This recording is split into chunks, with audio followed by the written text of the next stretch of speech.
পেঁয়াজটা লাল হয়ে গেছে, এখন মশলাটা দিয়ে দেব।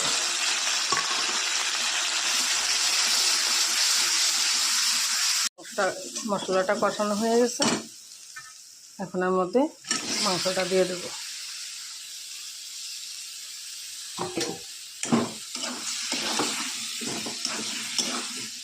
মতো নুন দিয়ে দিলাম, হালকা একটু হলুদ দিলাম।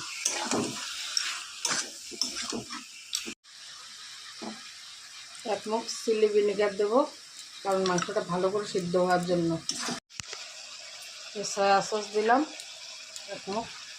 সয়া সস দিলে খেতে মাংসটা টেস্ট হয়, তার জন্য এক মুখ সয়া সস দিলাম। আপনারা চাইলে নাও দিতে পারেন। ঢেকে দেব।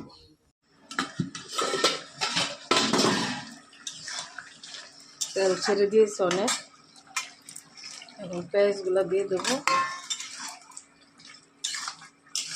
যে পেঁপে আলুগুলো ভেজে রেখেছিলাম ওগুলো দিয়ে দিলাম।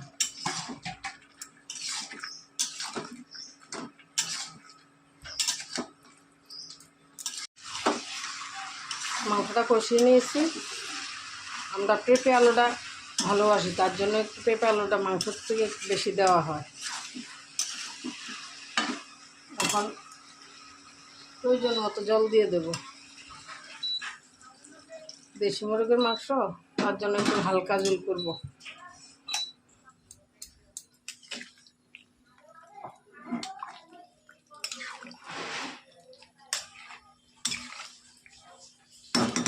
স্বাদ মতো নুন দিয়ে দিলাম। মাংসটা হয়ে গেছে, এখন গরম মশলা দিয়ে নামিয়ে নেব।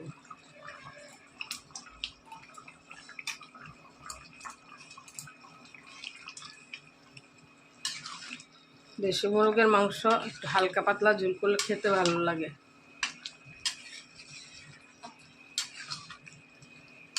পেঁপে দিয়ে মাংস রান্না করলে পেঁপের স্বাদই আলাদা।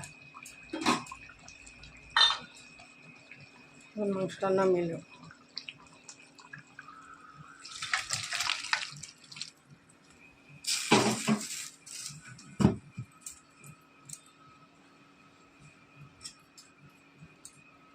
এভাবে বানাবেন, খাবেন, কমেন্ট করে বলবেন কেমন হয়েছে।